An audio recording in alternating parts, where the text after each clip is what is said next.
¿Alguna vez has imaginado ser una persona invencible?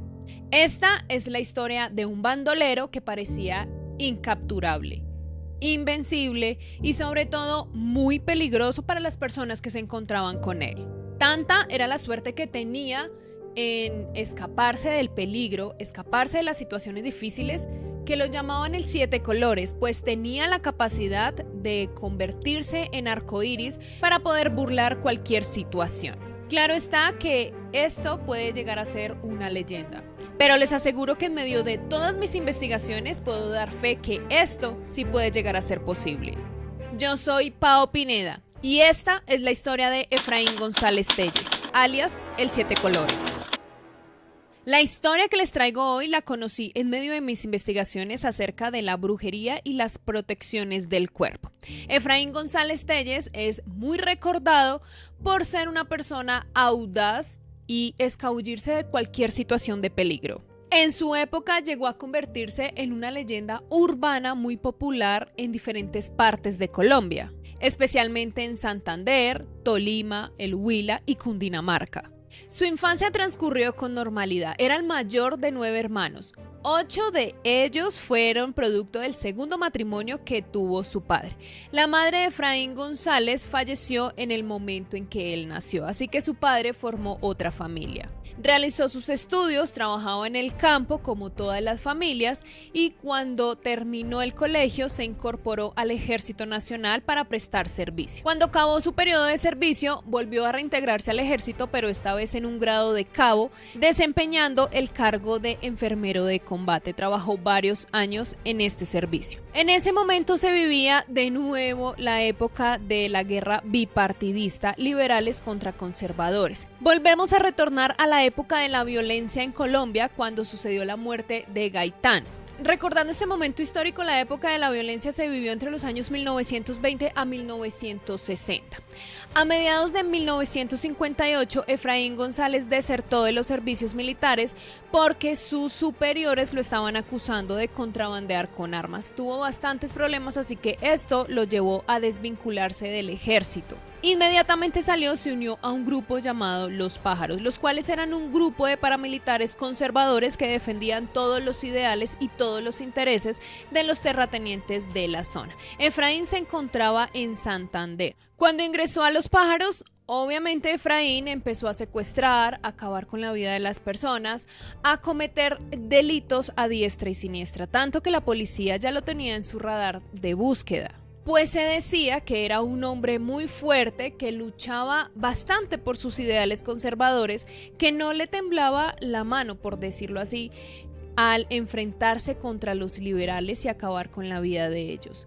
Empezó a crearse un mito urbano con las personas que lo conocían, pues decían que él andaba solo, hacía parte del grupo, pero que sus misiones él prefería hacerlas en solitario. Muchas de las personas que podían compartir con él una cerveza, una comida, una mesa, decían que él acostumbraba a ponerse gafas, sombrero, gabanes, ir en modo incógnito, y que cuando abandonaba el lugar dejaba sobre la mesa de donde se encontraba un papel que decía: aquí estuvo Efraín González. Así que este nombre empezó a ser muy reconocido en los lugares donde él más se movía. Se empezó definitivamente a convertir en un mito entre las personas porque decían que él ya se había visto enfrentado a situaciones de mucho riesgo y que tenía tal vez la capacidad de convertirse en varias personas a la vez para defenderse, o simplemente convertirse en un gato negro, un ratón, un árbol o, como muchos lo conocen, el arco iris. Todos estos rumores lo hicieron muchísimo más popular y, por supuesto, a volverse una leyenda urbana. Además, que se estaba ganando el aprecio de las personas que él conocía, pues tenía la leyenda de robarle a los ricos para darle a los pobres. Luego de un tiempo de cometer actos criminales y estar metido en todos estos problemas, aproximadamente en 1960, él retorna al lugar donde estaba su hogar de nacimiento, su familia, pero iba con la misión de neutralizar a unos guerrilleros liberales. La fuerza pública, policía y ejército se enteran de la presencia de él nuevamente en la zona y deciden hacerle una emboscada porque necesitaban, a como de lugar, acabar con la vida de Efraín. El 17 de abril de 1960, la fuerza pública decide hacerle una emboscada con más de 200 soldados. Así que llegan a su hogar, a donde creció Efraín, y los soldados le dan de baja a su padre y a su padrino. Esto para Efraín definitivamente fue muy chocante, fue muy impactante. Efraín, sin embargo, logró burlar toda la operación que se llevaba a cabo. Se le escapó a más de 200 soldados. Esto se llamó la Batalla de las Avispas y Efraín le dio de baja a más de 10 soldados en medio de toda esta lucha. Si hasta el momento este video te está gustando, recuerda darle like, comentar, suscribirte y sobre todo activar la campanita de notificaciones para que nunca te pierdas un nuevo video. Ahora sí, continuemos con esta historia. A partir de este momento, la historia, las leyendas urbanas que se crearon alrededor de este hombre dicen que se volvió invulnerable, invencible y que era capaz de acabar con cualquier cosa que se le pusiera enfrente. Evidentemente, él decidió tomar venganza total contra los policías, los militares, los pobladores, la persona que dijera que era liberal. Durante algún tiempo la policía y el ejército quisieron encontrarlo y acabar con él. Pero los testigos, los que lucharon contra él, cuentan que definitivamente era un hombre impresionante. No en el buen sentido, era increíble que a pesar de todo el plan candado que le hacían a él, no lograban capturarlo y siempre se burlaba de ellos. Le daba de baja a soldados, a policías, pero nadie podía ni siquiera herirlo. Y en este punto, en medio de todas las investigaciones que he hecho respecto a la brujería y la protección, podríamos dar fe que tal vez Efraín estaba protegido, tenía encima alguna de estas protecciones tan fuertes que se hacen en el campo y se le hacen a estas personas que siempre están en riesgo. Recuerden que estos rituales no solamente los utilizan los criminales, sino también personas que hacen parte de la policía, el ejército, personas civiles que temen por su vida y que siempre se quieren sentir protegidos. Esto aplica para cualquier persona que quiera cuidar su cuerpo y su integridad, sea buena o sea mala. Así que conociendo la historia de Efraín González, podría decir que él tenía una protección encima, que siempre le avisaba y que tenía la capacidad de volverse invisible, convertirse en cualquier animal que él quisiera, o como se dio a conocer, que se podía hasta convertir en arcoíris para desaparecer de cualquier situación. Cuando los soldados y la policía llegaban a luchar con él, decían que él tenía la capacidad de disparar desde varios frentes al mismo tiempo y de repente dejaba de disparar y nadie sabía para dónde se había ido Efraín si ya lo tenían ubicado. Decían que se podía hasta convertir en árbol. Nadie se daba cuenta en qué momento hacía toda esta transición corporal, pero que era la manera en que se les lograba escapar en todas las oportunidades. 5 años después, aproximadamente en 1965, luego de darse tantos combates y la fuerza pública buscar la manera de hacer que cayera y tenderle trampas, lograron tener la ayuda de la propia mujer de Efraín. Al menos eso dice la historia.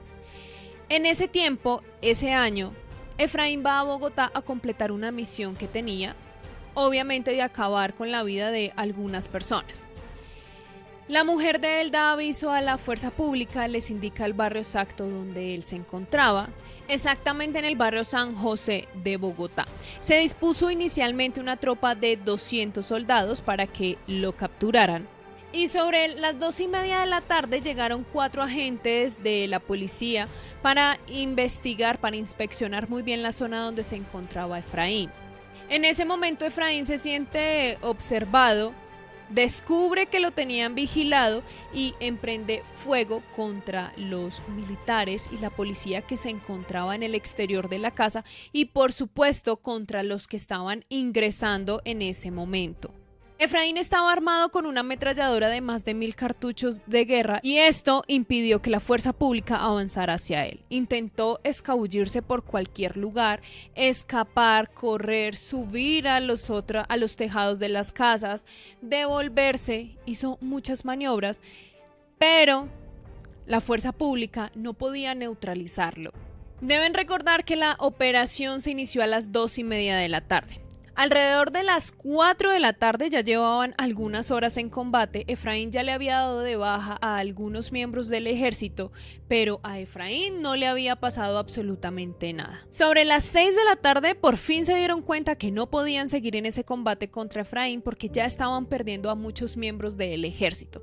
Así que piden el refuerzo de más de 1000 soldados para poder seguir en medio de toda esta guerra. O sea, ya era Efraín contra más de 1200 soldados luchando en el barrio San José de Bogotá.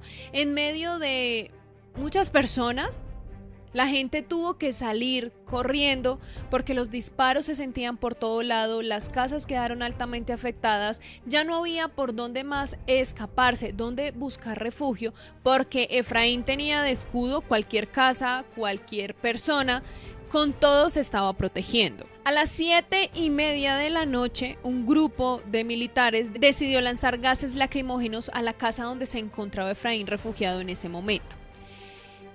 Para ya llevar tantas horas de combate, este hombre ya se había quedado sin cartuchos en la ametralladora. Así que cogió un revólver, pero no tenía tanta munición. Cuando vio que la fuerza pública había lanzado los gases, decidió escaparse de manera silenciosa. Efraín se estaba escapando por un lote abandonado que estaba en esa zona. Pero lo que no contaba era que justo en ese lote estaba un soldado muy agotado por haber luchado y él se había salido a escondidas del grupo de militares solo para ir a tomar un descanso. Ellos allá en medio de ese lote abandonado y por supuesto en medio de la oscuridad, ya iban siendo las 8 de la noche. El soldado cuando lo ve lo único que hace es tratar de defenderse, pues Efraín iba encima de él, tal vez para cogerlo de rehén y poder escapar. Sin embargo, cuando Efraín intenta acercarse al soldado, este sin pensarlo dos veces le disparó. Efraín cae y él automáticamente le dispara en varias oportunidades. Y siendo las 8:05 de la noche, tal vez este soldado encontró el talón de Aquiles de Efraín, pues el disparo que recibió en la quijada fue el disparo mortal. Efraín automáticamente perdió la vida en ese momento. Y por más de 5 horas de combate seguidos sin descanso pidiendo refuerzos, más de 1200 soldados en la zona tratando de acabar con un solo hombre, le pudieron dar de baja. La noticia de su muerte fue un revuelo nacional, las personas empezaron a entrar como en un colapso mental. En el barrio donde le dieron de baja, al siguiente día llegaron varias procesiones con crucifijos, altares, flores, oraciones. Lo veían como un ídolo, como alguien que protegía a una parte de la población. La policía tuvo que gestionar muy rápido su entierro, el traslado de su cuerpo. Lo llevaron a una guarnición militar ubicada en Yopal Casanare, un lugar que en ese momento tenía muy pocos habitantes, y su cuerpo era día, tarde y noche custodiado por más de 8 soldados.